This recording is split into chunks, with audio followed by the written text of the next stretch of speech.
So we will now start with your opening statement. Each, please present your statement. You'll have about 5 minutes. I'll be very strict with you because of time concerns. So, Professor Bell, please start. Thank you very much. It's a great honor to be here. I have some very brief comments, and you will cut me off. I wanted to talk about the question that the panel is intended to address. What has the ICC been successful at? It has not been successful at ending impunity for serious international crimes, as it was supposed to. I believe that the record is that there have been one conviction every roughly 4 or 5 years. That's a really terrible record. That means that of the tens of thousands of persons who've committed horrible crimes during the period that the court was in existence, almost none of them have actually been punished.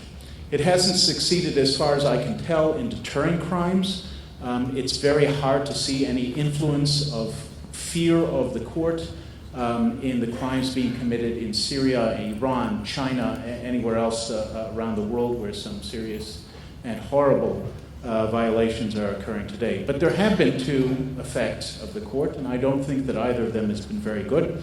They've been political. One of the effects is that, and Rachel, I understand, is going to talk some more about this afterwards, there has been an effect in the court has been used for what is called lawfare, that is the using of legal rhetoric to pursue political aims. If one thinks, for example, about the way that the PLO, calling itself the State of Palestine, is using the court, the PLO first tried to get the court into the business of prosecuting Israel in 2009, and after a series of steps, it finally got an investigation opened on Israel. It's called the Preliminary Examination on the Situation in Palestine.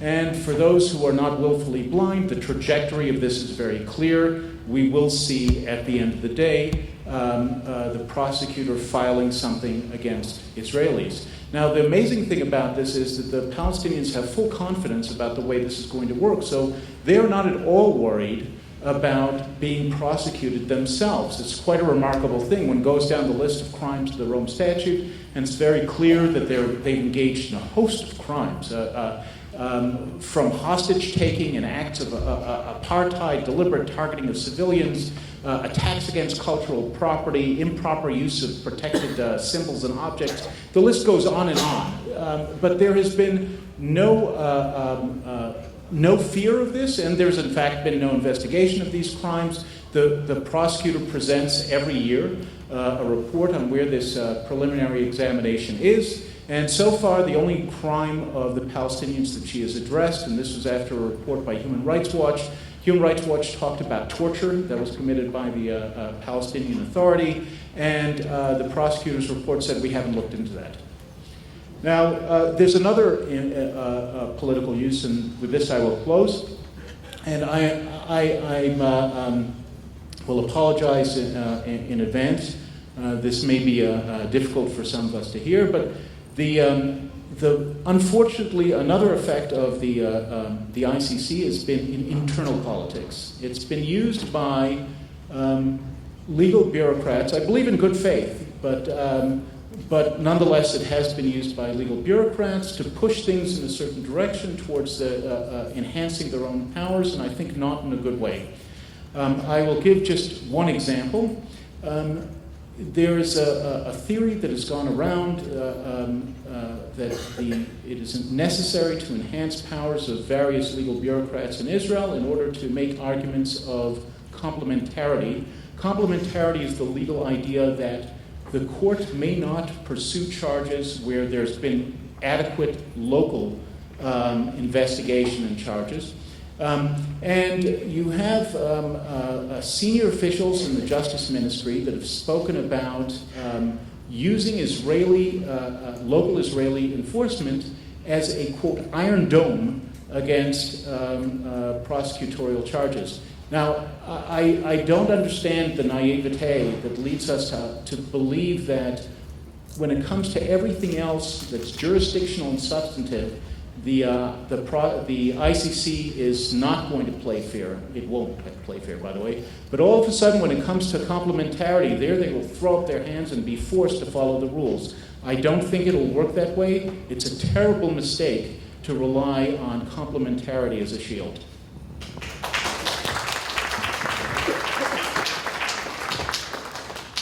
My name is Githu Muigai. I'm a lawyer from Kenya. I was trained in Kenya and the United States. I have been a law professor for close to 30 years. I went to work for the government for 7 years as Attorney General.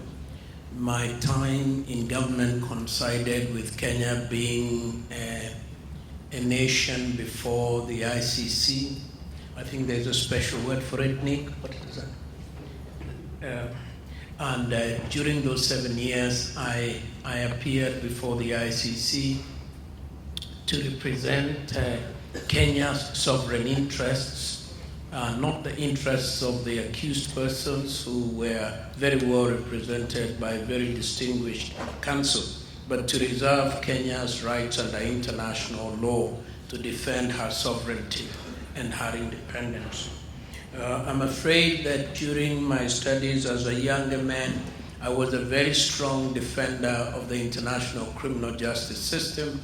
I had been very impressed by what Nuremberg and Tokyo tribunals had been able to do, not only to punish, but to sensitize about international criminal action. My experience before the ICC left me absolutely shaken. First, I was very shaken by the failure of the court to take itself seriously. I found that the bureaucrats in the court were self-perpetuating. The judges and their researchers and their assistants were interested in the continuation of cases so that they would remain employed, and that was a shocker to me. Secondly, I was shocked by the level of lack of knowledge of international law and procedure by judges, and I want to be sensitive about that, who appeared to come from jurisdictions where they had never bothered to familiarize themselves with international law, international criminal law, international procedure, but nonetheless we are pontificating on very weighty matters. Thirdly, I was shocked by the influence of non-treaty states on the court. And it was shocking to me that the court and its officials seemed to listen to countries that themselves held the court in utter contempt and had failed to sign on to the jurisdiction of the court. And I don't need to mention them. I do recall once needing to talk to the president of the state parties and needing the intervention of another country. The president of that court did not feel that a small African country should be expressing itself on the matter. Our experience before the court is a matter of public record. We were able to demonstrate that the court had overreached itself. I went there personally. I argued the cases personally. I did not retain any counsel. I wanted to demonstrate to the judges and to the prosecutors and to the entire bureaucracy of the court that the countries that sign up to the court are serious enough to know what they are getting into and should be treated seriously and with dignity. I must say that our experience left both of us bruised. The court was bruised. We were bruised. I will leave my friend Nick to say who in his independent judgment was more bruised. But in my own mind, I think the court was left with a little egg on its face. The Kenyan cases collapsed because they ought not to have been there in the first place. Kenya ended up before the International Criminal Court because Kenya held an election. Can you believe that? Kenya held an election after which there was violence around the election. So we ended up in the International Criminal Court not because we were homicidal maniacs who were mass murderers, but because we had a violent dispute that could be handled by domestic law. The court did not believe this. The owners of the court didn't believe this. The prosecutor told the whole world, long before he came to Kenya, he was going to teach Kenya, and by extension, a lesson. So we ended up there for several years trying to learn a lesson. And I want to wind up by asking the question, do we still need the International Criminal Court? My answer is yes. Notwithstanding all the pain, I still think we do. But we need to restructure it from fundamentally in a very radical way.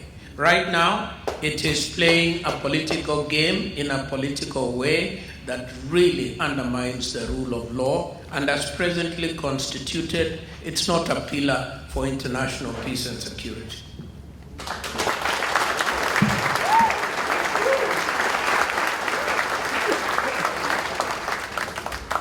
For my part, I'm extremely happy to see here the former Attorney General of Kenya, because the fantastic defense that he led at the ICC is a sterling example of the way one can confront the threat posed by the ICC. The Israeli government can learn much from him. Now, to those involved on a daily basis in the work of the court over the years, it's noticeable that the whims of the former errant prosecutor from Argentina have now been replaced with the capriciousness of the judiciary and the excesses of victims' counsel. And when we talk about the judiciary at the International Criminal Court, I do so as a concept which is not that which one normally would ascribe to judges, as you and I know them. Namely, individuals who over the years have acquired legal expertise and have years of practice behind them. Years of experiencing the human condition and the ability to exercise discretion tempered by compassion on the one hand and justice on the other. This is not so with some of the appointees at the International Criminal Court on the so-called B list, who are legal academics or career diplomats who are not even practicing lawyers, let alone judges. Now, it's not therefore surprising that much of the recent activity at the International Criminal Court has concerned two judges who, so it is argued, have fallen well below the standards expected of judicial appointees.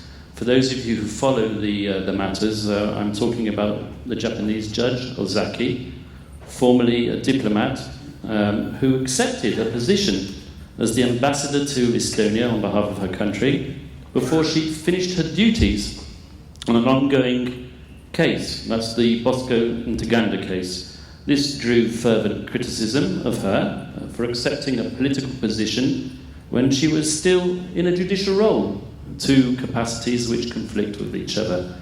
Now, not only did she brazenly accept this position, but she also attempted to strong-arm her judicial colleagues by threatening to resign, something which would have forced a complete retrial of the Bosco and Ntaganda case, which has been ongoing now for the best part of 4 years.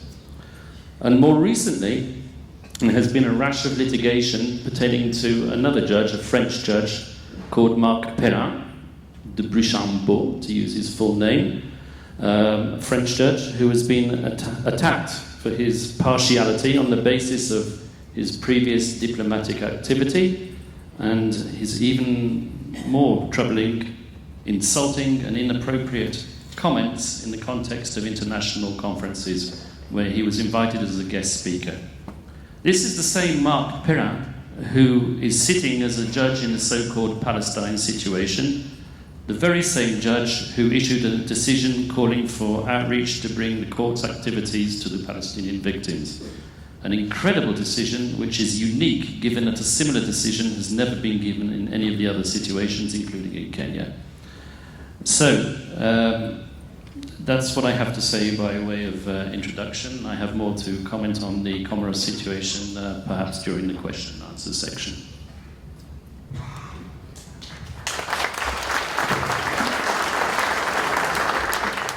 thank you so much, Shurat HaDin, for this wonderful honor of being here in such great company to address critical national security issues that face not only Israel, but the United States as well. Since I come from a U.S. military legal background prior to being in my current role as an advocate and military scholar and academic scholar, my brief remarks related to the ICC will focus on the military things focused with military operations and the law with involved strategic communications and the public affairs battle that both our nations are waging today. Both the United States and Israel today battle the strategic delegitimization tool that we've heard about already today called lawfare. And as Avi and our earlier speakers mentioned, it refers to the perversion and exploitation of the law by our enemies. Specifically drilling down on what our first speaker said today, in military operations, this lawfare often manifests itself by groups such as ISIS and Hamas to transform our nation's lawful, legitimate military operations into war crimes. The terrorist groups do this by committing war crimes themselves, for example, by deliberately conducting their combat operations and using human shields in order to then blame the greater civilian casualties that are caused by their war crimes, their use of human shields, to then blame those on the professional forces that are engaged in lawful responsive attacks. These casualties that the groups are actually causing with amplifying and I think complicit assistance from various human rights groups in the media are then blamed on our forces. This is the enemy's strategic information campaign, and it represents these groups' main operational efforts, and I think that can't be overemphasized here and in the United States. Instead of combat operations being supported by information operations, which is the normal approach that our professional militaries typically take in combat, of course, for Hamas, Hezbollah, ISIS, etc., information operations constitute their primary law of attack, their primary line of attack. They conduct hostilities to create the false narrative that our militaries don't care about civilian casualties, and worse, that our soldiers are actually violating the law of armed conflict simply because they're pointing at the numbers of civilian casualties produced in a particular engagement. So a similar lawfare dynamic, the strategic delegitimization communications campaign, is of course seen, as Avi mentioned, by those petitioning the ICC prosecutor to investigate claimed war crimes and crimes against humanity against the United States and Israel. First, the various claims of crimes brought to the ICC are often based on the perversion of the law of war that I just mentioned, the law of armed conflict. I don't like calling it international humanitarian law because when soldiers are killing, which the law allows, that's the military necessity prong. International humanitarian law, called the law of armed conflict, the United States, we call it the law of war. It's a balance between military necessity and humanitarian concerns. But military necessity means that our professional militaries can kill and destroy with great effectiveness and do it lawfully, but that's being exploited against us. More generally regarding the ICC, the ICC prosecutors, I think grossly vast, almost substantially unlimited discretion to conduct informal examinations for cases has long provided a huge incentive for various groups to use this avenue to wage an overall strategic communications campaign against both of our nations. Even if claims brought to the ICC have little chance of ever making it to a courtroom, just lodging them brings media attention and human rights groups support and prompting, thus entering our civil societies on both sides of the oceans, our civil society's collective consciousness, complete with grossly inaccurate legal conclusions regarding our military and other operations, inaccuracies, characterizations, and viral condemnations that seem to often uncritically echo, not just throughout academia and the chattering classes, but at policymakers' levels as well. Why does this matter? Such lawfare on all of these levels requires vigorous countermeasures, employing various responsive means and methods. And such countermeasures, particularly after the ICC's pre-trial chamber decision in May regarding the prosecutor's request to open up a formal investigation regarding war crimes and crimes against humanity in Afghanistan, this pre-trial decision, chamber decision, rejected that request. And it rejected that request regarding Afghanistan. And because of that rejection, one of the responses to the ICC must not involve cooperation with the prosecutor's office. Cooperation with the ICC should be completely off the table because the primary reason given for the Chamber's decision not to allow the prosecutor's office to go forward against the United States and others at the end of the day was a pragmatic utilitarian one that demonstrated a reining in, we can only hope, of ICC prosecutorial discretion, one that is greatly needed. The Chamber stressed the lack of cooperation with concerned parties as the leading reason not to approve the investigatory request. And refusing to cooperate is not and should be not seen as obfuscating or being belligerent. It's simply standing one's ground against a prosecutor who should not be exercising that vast discretion that the office has within a court that has continually demonstrated its ineptness at fulfilling its core mandate. And I'll briefly close by saying that concerted, coordinated efforts must be made to counteract and undermine the strategic delegitimization surrounding efforts to use the ICC against both Israel and the United States. And I'd like to say Israel and the IDF are already, not surprisingly, ahead of the United States quite a bit in this regard. We've seen brilliant commissions such as the Turkel Commission, which highlighted Israel's systemic processes that ensure accountability for alleged atrocities, which of course is the ICC's ostensible goal. Another example of countering the false narrative surrounding the ICC preliminary examinations. The IDF MAG Corps, their Judge Advocate Corps, just held its third International Law of War conference last month, one during which foreign academics and policymakers who often don't understand military operations, they don't understand the law of armed conflict, they see firsthand the robust legal advice given during IDF operations to ensure that the laws is followed and that there's a robust investigatory process as part of the IDF's modus operandi. And in closing, as a military justice scholar and vice president of a U.S. nonprofit advocacy group that seeks to promote greater understanding and support of our U.S. military justice system, I can't overemphasize the critical link between combating the illegitimate attempts by the ICC and its member states to exercise its jurisdiction over citizens of non-member states. And that link, the link between that and viable, independent, fair military justice systems in our respective militaries. But of course, we don't operate these systems because of any third party, because we care about the ICC. Both of our countries operate such systems in fair, independent military justice processes because we know that they lead to better, and we advise our operators on following the law of armed conflict, not because we care what the ICC thinks, because we know that both of those processes and conducting our combat operations according to the law, because the law aligns with both of our nation's fundamental values and morals. And we owe our service members, after asking them to kill in our name and to defend our countries, we owe them a duty to bring them home with their moral compasses intact. Adherence to the law within a just system of accountability for its transgressions is absolutely key to fulfilling that sacred promise. And we can better capitalize on our strong traditions and processes by better transparency in the larger international stage. And while that improved understanding isn't going to sway the ICC prosecutor whatsoever, as Afi mentioned, and its politicized conception of complementarity, such efforts can help sway foreign policymakers and their constituencies who often understand very little in this regard. Greater transparency can better bolster those such as the British, whose representative to the ICC States Parties Assembly in December stated, and I quote, "We cannot bury our heads in the sand and pretend that everything is fine when it isn't. The statistics are sobering. After 20 years, 1.5 billion euros. We've only had 3 core crime convictions. The Rome Project is basically a failure." So I look forward to discussing this further and answering questions. And I'd like to thank Shurat HaDin for their efforts in this line of campaign.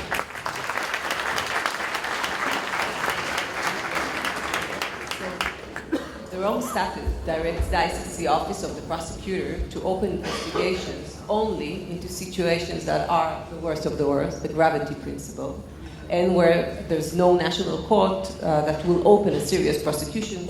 Professor Bell was talking about the complementary principle. Do you think the ICC fairly apply these criteria?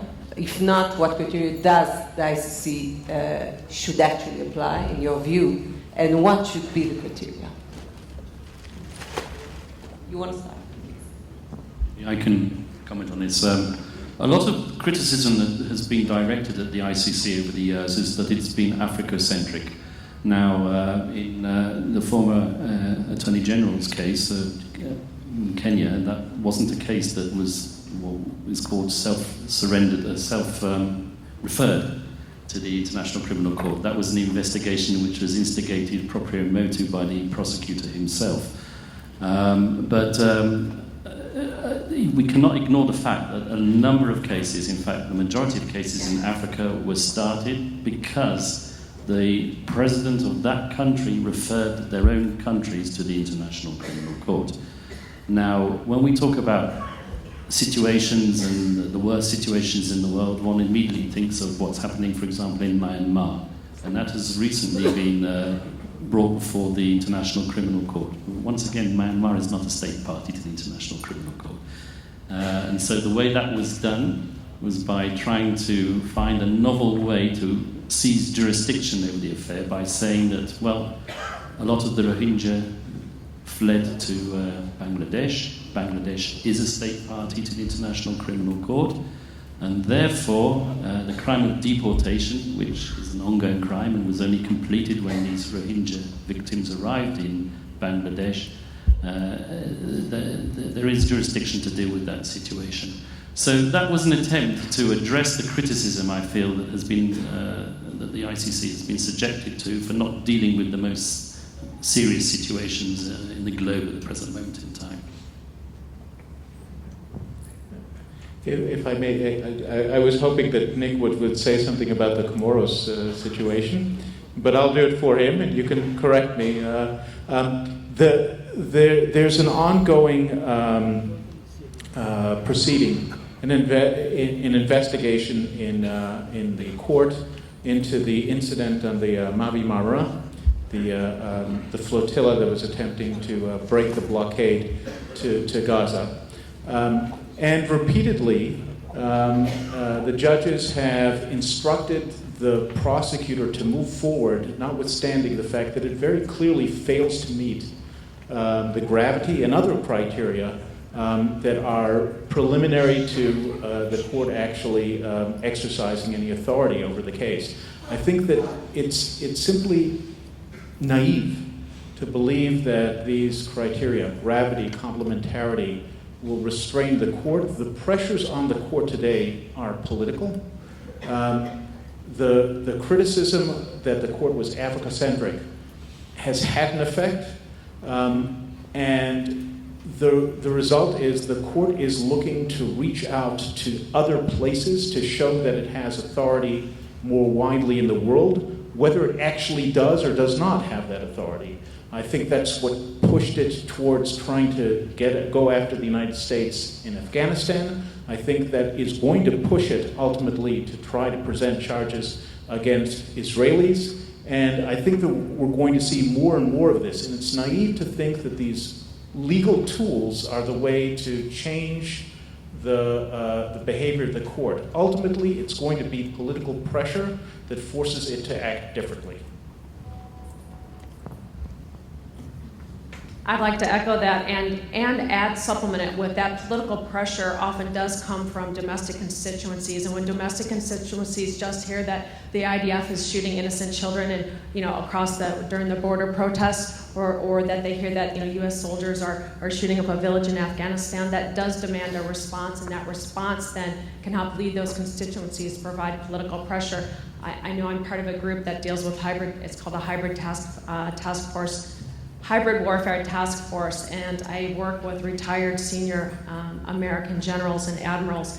We brought them here to Israel to see the security situation that Israel faces. And then when they go back to the United States and they're on CNN and they're on Fox News, and they explain what the IDF is actually facing, and they're given their word is given great weight, and then they can explain that what is being propagated on the media, that's what's often on the front page of the New York Times, is not accurate. It's not an accurate reflection of the facts on the ground. It's not an accurate reflection of the law. That starts to undermine some of the drumbeat that once these ICC investigations or the preliminary examinations start, they have a reverberating effect. They're picked up by groups such as Human Rights Watch, et cetera, and then they're picked up by the media, often very uncritically, and they demand a response. And I think, yes, it's very much a political situation, but everything political is domestic. Politics start at home. Oh. Yeah, just one additional point. The one unique aspect of the ICC is the role of international NGOs. And they are very powerful, and they are very vocal, and the court listens to them, especially during the state parties conference, where you have periods reserved for the NGOs to participate and to vocalize their concerns. And I'm afraid that part of the consensus that builds around enlarging the jurisdiction of the court comes from this very articulate, very well organized and very well funded lobby groups. And I wish I was the bearer of better news, but I think that on the Israeli case, without a shadow of doubt, above average attention has been given by these international NGOs to creating some momentum around that.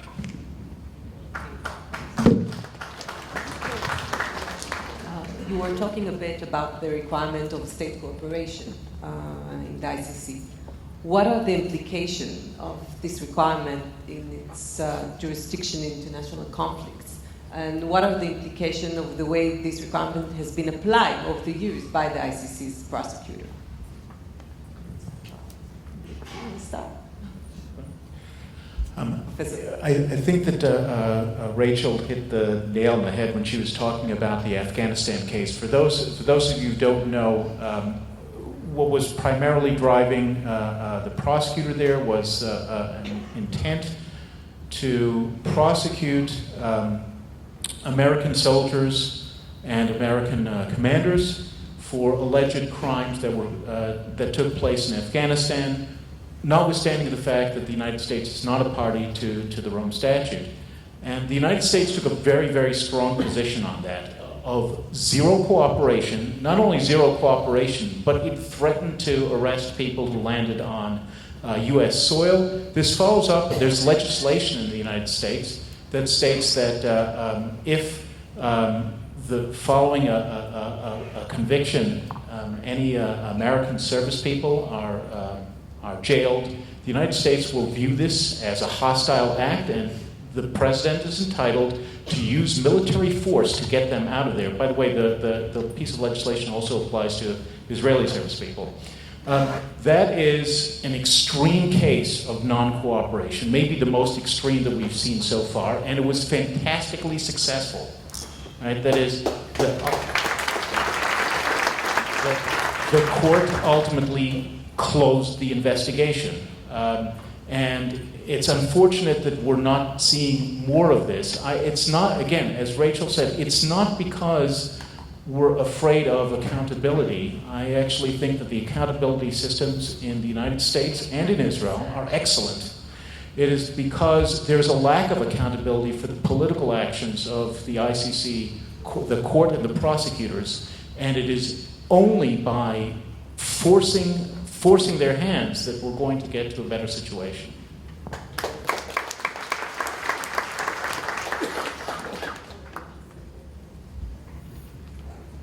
We were talking about global justice and achieving global justice, and does the ICC's benefits outweigh its negatives in that respect? And how, if at all, can this institution be made more effective in achieving its mission of global justice, assuming this is its mission, and in which global conflict should the ICC have intervened but did not in that respect?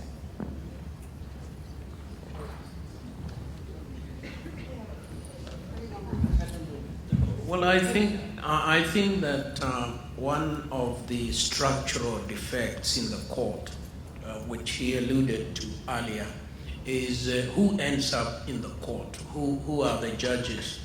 And it is probably a shocking thing to an outsider to run down through the list of judges and find that almost 85% of them have no judicial experience. Diplomats found jobs for themselves. They negotiated themselves into the court. Academics, and I'm an academic myself, I have some regard for academics, but I'm not sure that a court should be fully packed by academics because there is something to be said about practical trial experience, and that doesn't seem to happen there a lot. So there is a structural problem there.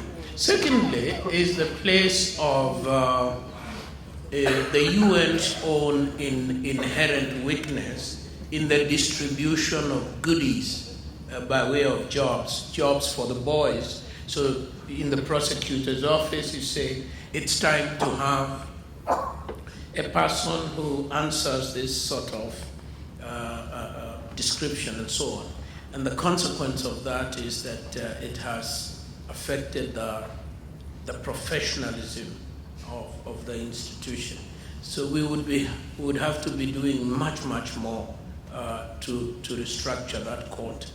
We would have to remove it from the clutches of the state parties conference, where the political speeches translate into legal judicial action, and they don't lie side by side very well.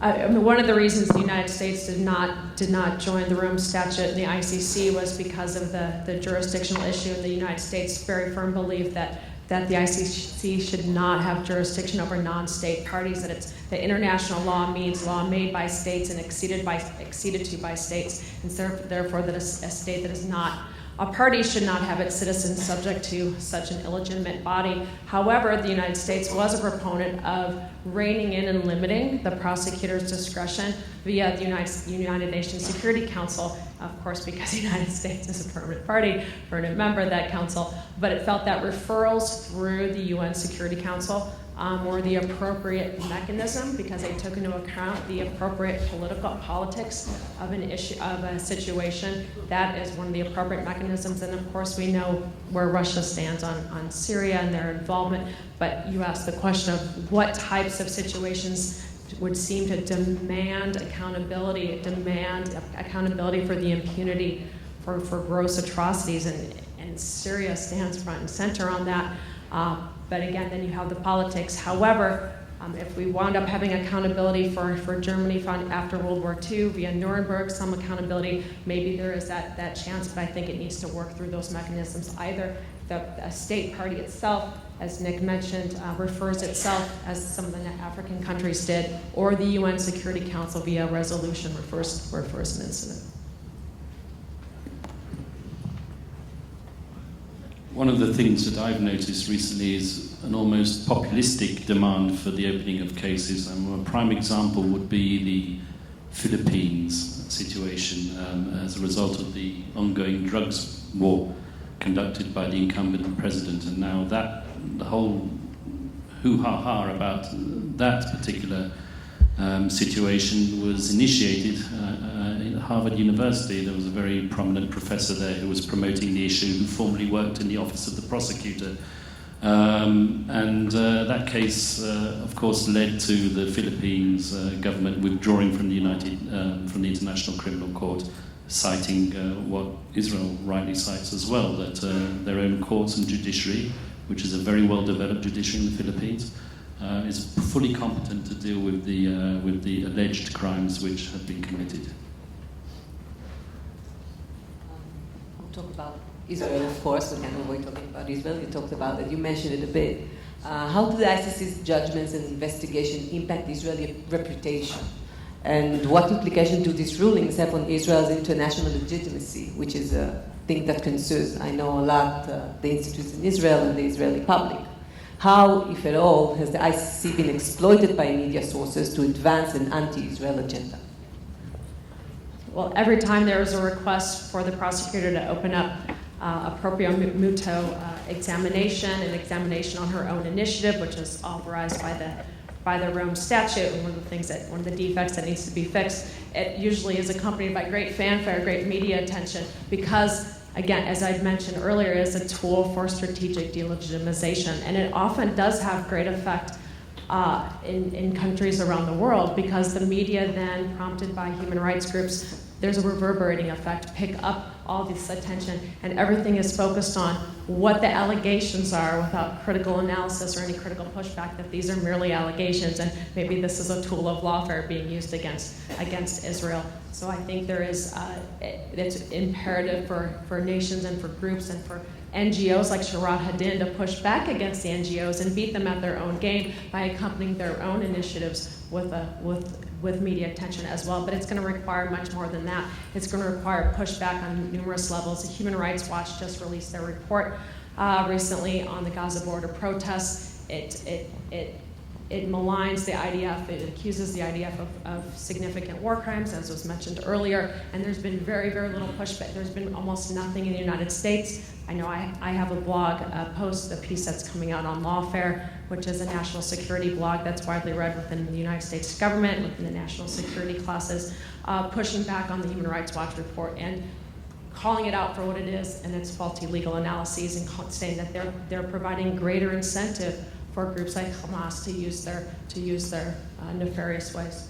Perhaps, Abby, I can come back to now on the Comoros situation, because there's been an almost, how can I put it, obsessive desire on behalf of the officials of the International Criminal Court to find some way to get Israel before the International Criminal Court. And the Comoros situation is a prime example of that, because ironically speaking, the prosecutor, Fatou Bensouda, is on our side in this case. She actually closed that situation, if I can put it in inverted commas, on the basis of lack of gravity. And it's the judges who are trying to keep it open and trying to link the alleged use of live fire to the the Israeli leadership at the time. So that's what I have to say. The name of the game here is entirely about legitimacy. The court does almost nothing in the criminal law sphere. At least it's spent a lot of money and a lot of time getting almost no results. Everything is about the politics. And so we have to see it exclusively in that light. Everything that the Palestinians are doing before the court is intended to delegitimize Israel. And it has some success, although the great delegitimization, excuse me, I am having trouble articulating here, will come at the point where charges are filed, and God forbid if there's a conviction, although it's very difficult to see how charges can lead to any conviction ultimately. But that means that what Israel has to be doing at this point is two things. And one of them is to try to highlight, to delegitimize the court, the prosecutor, the process, and the court in advance. And one of the ways that to do this, and it's a shame that more Israelis aren't doing this, and a credit to Shurat HaDin, one way to do this is to keep highlighting the Palestinian crimes that are being overlooked by the prosecutor. The prosecutor, as I said, files a report every year about the state of the investigation. And every single year you can see there that she has no interest whatsoever in numerous, well-documented, and quite grievous Palestinian crimes. And forcing this issue as much as possible is one way to try to play the political game in reverse. The other thing to do, and both Rachel and I mentioned this, is non-cooperation. I have to say here, I'm sorry that Israel's not been doing a good job. Israel has what it calls a strategic dialogue with the Office of the Prosecutor. The staff has been able to come to Israel and get information, at least about jurisdictional issues. There's no reason whatsoever to do this. After the American experience in Afghanistan, there is every reason for Israel to take a much harsher response to this, to refuse any dialogue whatsoever, and even consider passing legislation along the lines of the existing American legislation, which defines the ICC actions, if they take any, against Israelis as a hostile military act. We call it the Hague Invasion Act.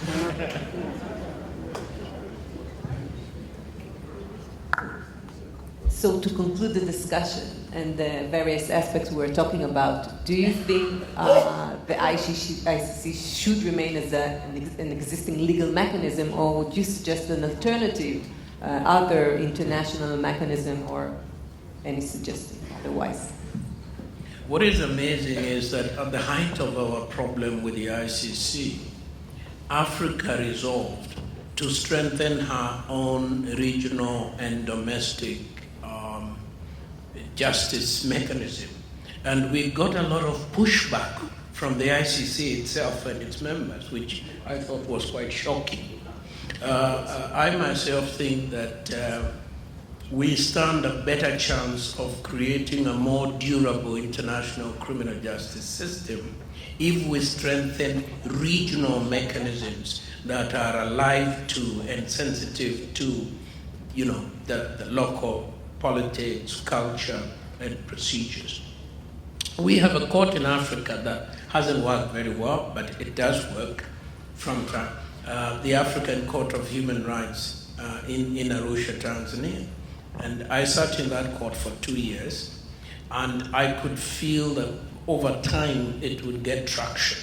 And I felt that there wasn't anybody who would say that it's being manipulated by anybody.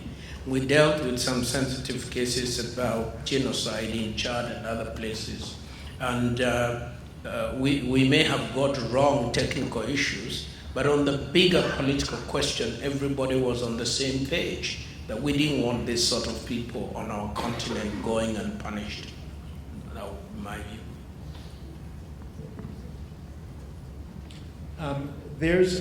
The problems of the court are not unique to this court. There's a wonderful book by Nancy Coombs, I think it's called Fact Finding Without Facts. It's about the systematic flaws of international tribunals. She doesn't look at the ICC, actually. She looked at a number of other tribunals, and it's not just about the judges, although the judges are part of the problem. It's also about the mechanisms for investigating and bringing forth the facts, where in all the cases she checked, primarily what they seemed to do was they fixed on a narrative in advance of who were the good guys and who were the bad guys, and then they tried to adduce whatever they could to sustain that narrative. And I think it's sobering if the only examples we can think of successful military and human rights tribunals, international tribunals, go back to the late 1940s. Perhaps we ought not to assume that these tribunals can end impunity. It may be that as much as we feel we need this solution, it may not be available. Well, I'm a big fan of the International Criminal Court, and I still think it has a role in the world, and I think that most of the problems which are facing the International Criminal Court today are because of institutional problems. The place just needs shaking up. But those who have criticised the ICC recently have actually drawn attention to the successes of what are called hybrid tribunals, and one example which is always cited is the Hissène Habré trial, which took place in Senegal for crimes committed by the former president of Chad. And there was a quick and speedy trial, something which never happens at the International Court because the trials are just drawn out over years. Habré was convicted and sentenced to life. That's one good example of the hybrid court model. One bad example of the hybrid court model is the Rafik Hariri trial, which is currently underway at the Special Tribunal for Lebanon, where you've got tons and tons of money from the international community being poured into a tribunal where the defendants aren't even present, and one of them, I think, was even blown up either by the generals of our country or an accident. So that's one way of looking at it. I agree with the professor that we do need some type of international court, but we need one that actually works, and it's in need of substantial revision. And I do believe that until it actually is revised and it is changed, and it's better professionalized, and its jurisdictional defects are fixed, I know it won't get the support of the United States, nor Israel, and nor should it.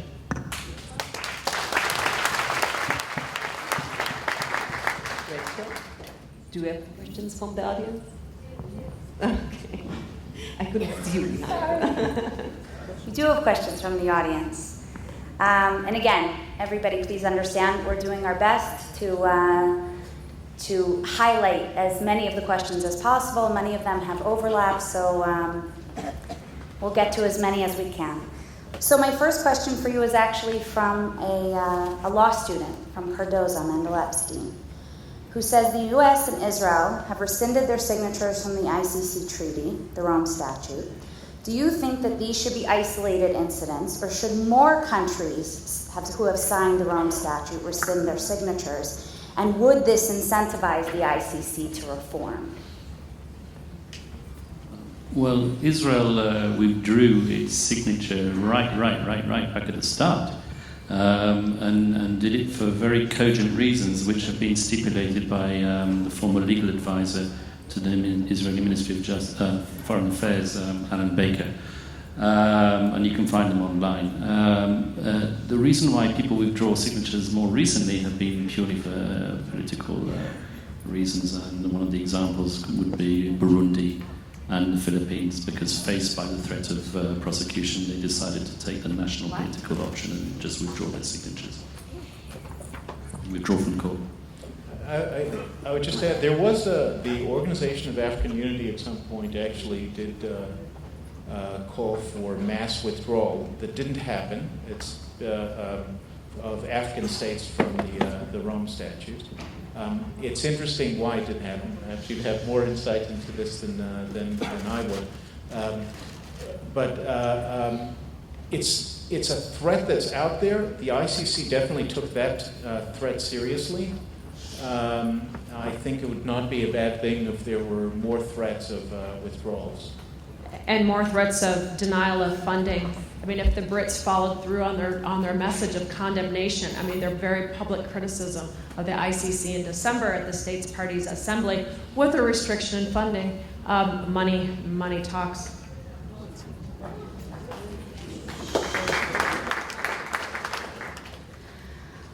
This question comes from participant Patricia Carmel. She says, referencing the incompetence and lack of professional background of the ICC judges, as mentioned by a number of you, can you give us a little bit of an understanding of who has responsibility for appointing the judges and what the process is, and whether there's perhaps room for reform in that arena?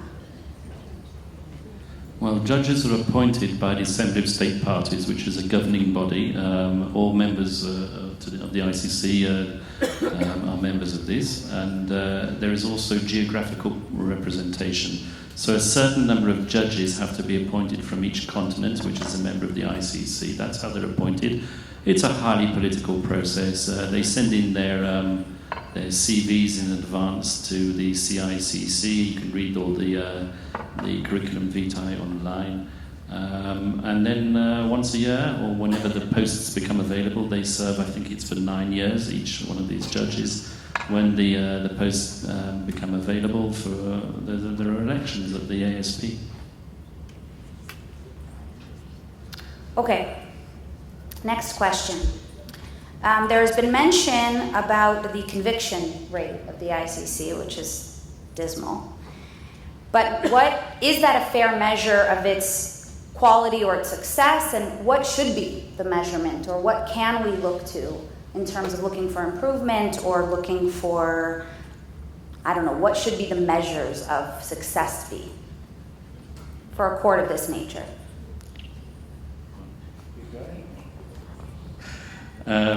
Well, I've been involved in some of the contempt cases at the ICC as defense counsel, and it's rather shocking that there have been more convictions for people who've tried to interfere, allegedly, with the ongoing work of the International Criminal Court, rather than people who have actually been put on trial for the core crimes. And that really is a sad indictment of the institution. If I could just say, it's not per se the rate of conviction that's at issue. We wouldn't want a court that convicted everybody who stepped before it. The question, I think, ultimately is the two goals of the court are supposed to be to end impunity for crimes, that is, to make sure that criminals face justice, and to deter future crimes. Now, it doesn't seem like either of these is being accomplished at the moment, and it's not a question of raw numbers for deterrence. It definitely is a question of raw numbers for impunity. Right? That is, if you look around the world at the most awful crimes that are being committed, what is the chance that any of them will ever face justice in the ICC? And the chances are minuscule.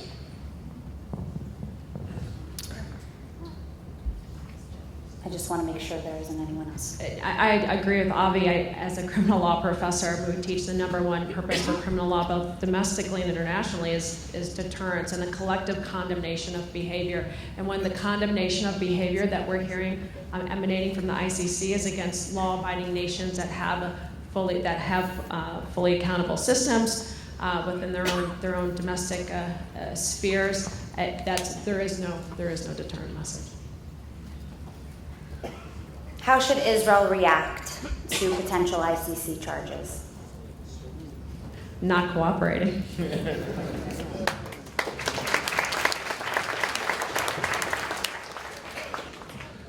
Well, I was invited by the government of Myanmar to give the same answer, to answer the same question, as it were.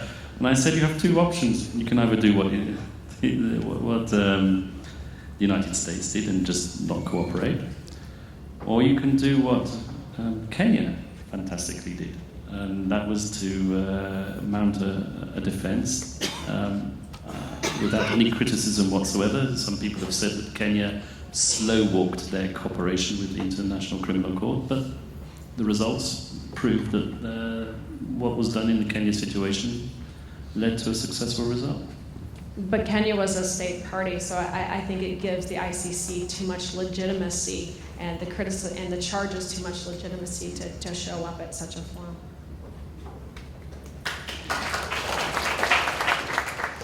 How do you respond to the argument that we shouldn't be trying war crimes at all because there's no way to do it without it being political? Well, I think domestic military justice systems do it all the time. Notwithstanding our slow military commissions at Guantanamo Bay, which face some of the same problems regarding investigations, but they're very slow because they're providing incredibly robust procedural due process to individuals that some would say don't deserve it, but they do deserve it. We deserve it. The citizens of the United States deserve to know that we're convicting individuals fully and fairly, but I think military justice systems domestically deal with, especially the United States and in Israel, deal with violations of our own internal laws, and which reflect the laws of armed conflict. So I do think there actually absolutely can be accountability via robust systems that are already in place. Ultimately, it's a profound moral responsibility to be handed weaponry by the state and told to go kill and destroy on behalf of the state in order to defend lives. And it involves delicate moral dilemmas all the time. We shouldn't rush into prosecuting the people that have to face those dilemmas and do the best that they can. But one of our strengths is that we have a moral code and we're following it, and they don't. And the best system that we have to date for enforcing that moral code is through our internal legal accountability systems, and I think they're vital. I don't know that there's any other alternative for ensuring that we continue to be, frankly, morally better than those who are fighting us.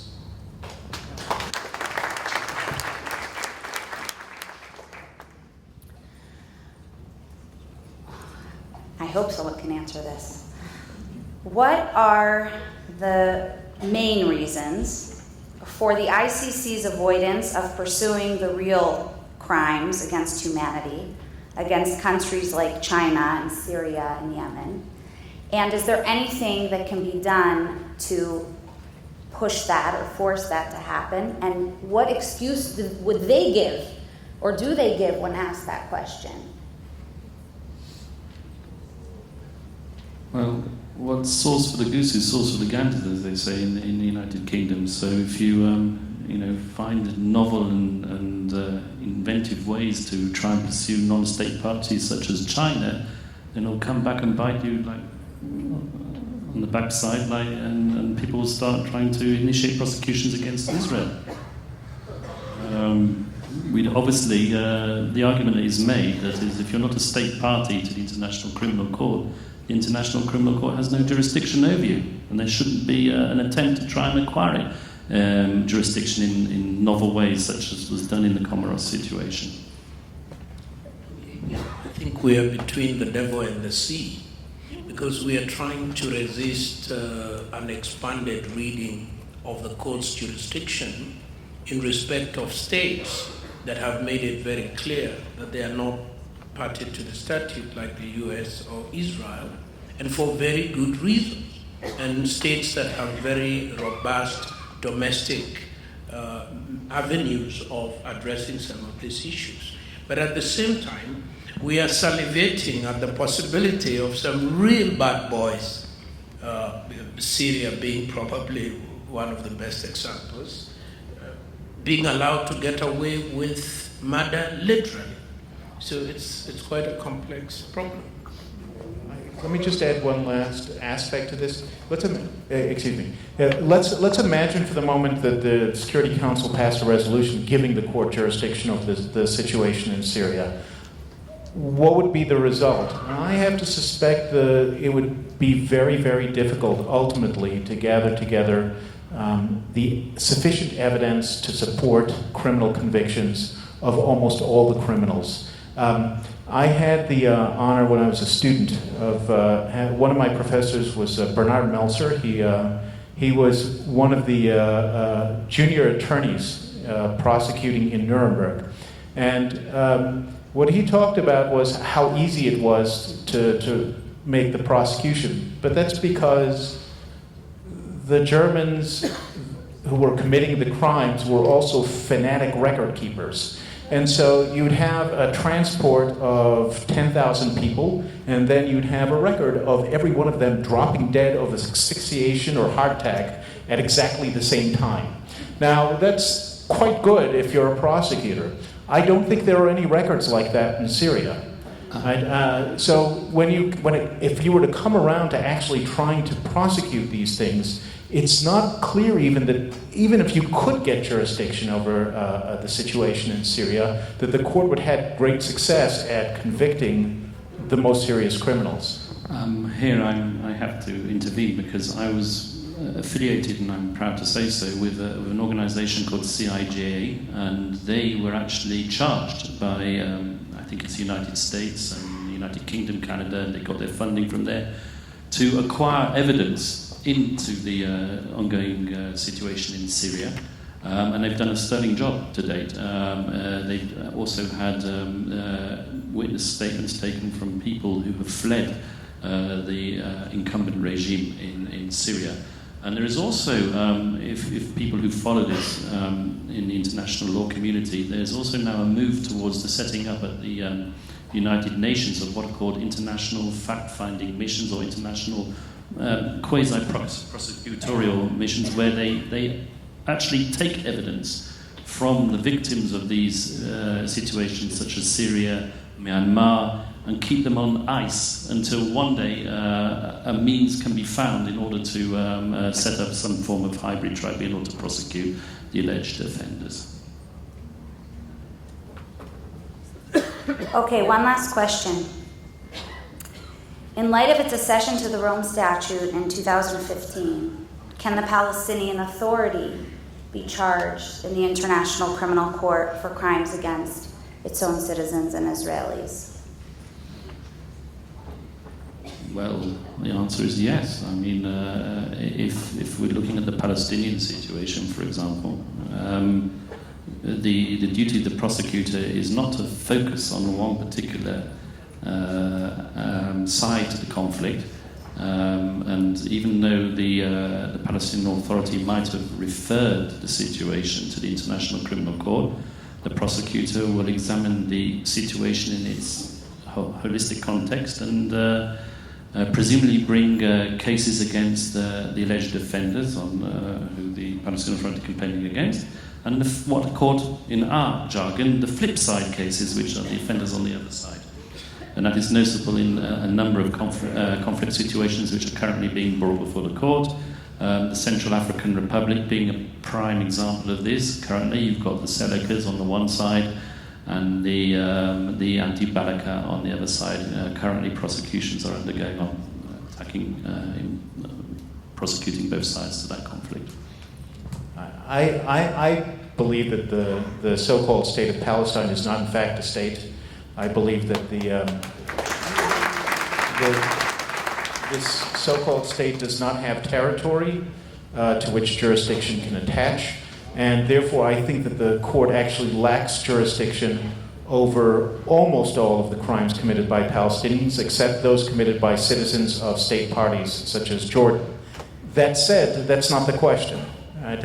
It's inconsistent for the court to pretend that there's a state of Palestine with territory of Palestine when it comes to going after Israelis, and then refuse to take the same argument when it comes to Palestinians. But even that's not the question, because again, this is ultimately a political institution, and so it may be that there are good legal arguments for going after Palestinians, but let's understand that ultimately that's not where the court is going to go.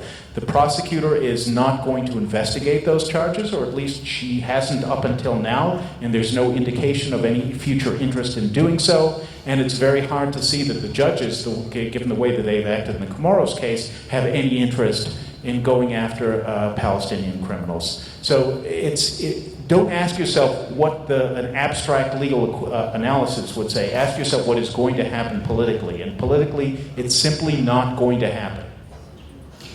Thank you so much, Sarit, and to all of our panelists. Thank you. We welcome you to exit the